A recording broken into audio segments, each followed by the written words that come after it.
Welcome to Science News Now, the top growing podcast in America for science. Today, we're going to talk about energy. Specifically, the growing energy crisis in America. Fossil fuels are set to run out by 2060, and with them making a large quantity of our fuel production and consumption, what can we do? Other renewable sources, like nuclear fusion, can be dangerous. Think Chernobyl. And they also produce 2,000 metric tons of toxic radioactive waste per year. So, what about renewable energies?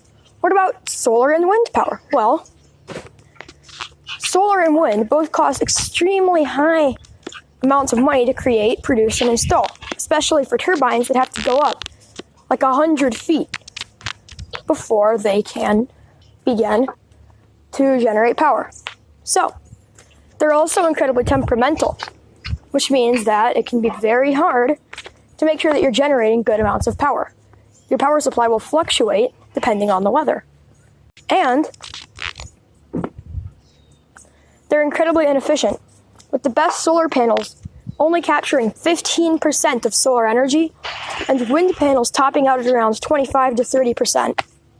So, with this growing energy crisis, what can we do? Well, today we're going to talk with my good friend Alex Moorhead, who will explain to us the possible future of energy production in not just America, but the world. Take it away, Alex. Thank you, Grant, for letting me speak now. I'll be talking about what fusion is and how it works. First of all, nuclear fusion is when two atoms are fused together either by extreme heat or pressure to form a new atom. We can do this by taking two hydrogen atoms and fusing them to create a helium atom. Unfortunately, we can't just use any hydrogen and have to use specific isotopes known as deuterium and tritium. These special isotopes have extra neutrons, which makes them capable of fusing to create new atoms. We can find these special isotopes in different areas. Deuterium can be found in seawater at about 150 parts per million.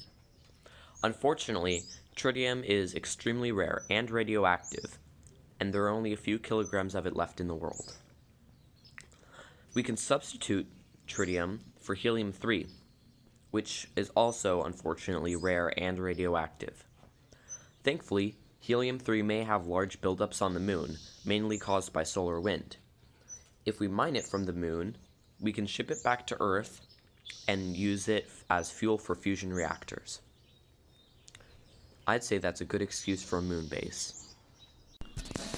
Now stay with me because we're going to get into some complex nuclear physics. Fusion can create energy because of the two forces at the center of an atom. The nuclear force, which states that protons and neutrons naturally bind to each other, and Coulomb's law, which states that any two objects with the same polar charge, that's a charge positive or negative, will repel each other.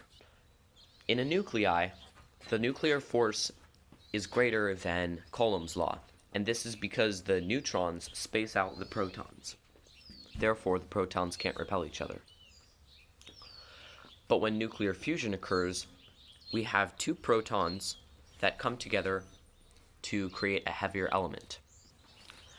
The nuclear force stores energy when protons or neutrons are put together, and we can release this energy by breaking them apart.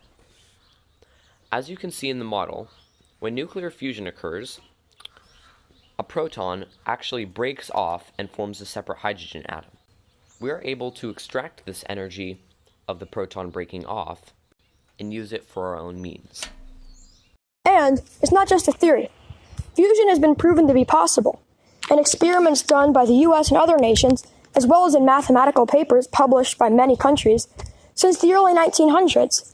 After the UN voted to make it an international experiment in the early 50s, major leaps and bounds have been made in the subject, with locations like CERN and ICER devoted almost entirely to creating sustainable fusion reactors.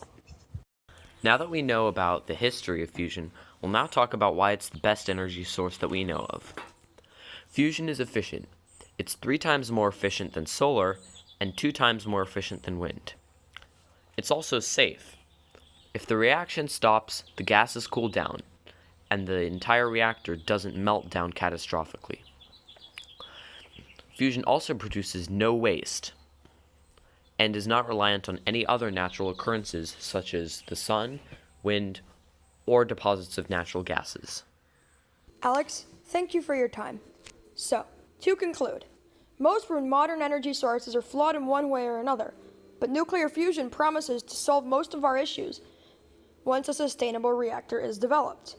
However, it may take some time and money for this to get completed. I'd like to thank you all for listening, and until our next episode, stay safe.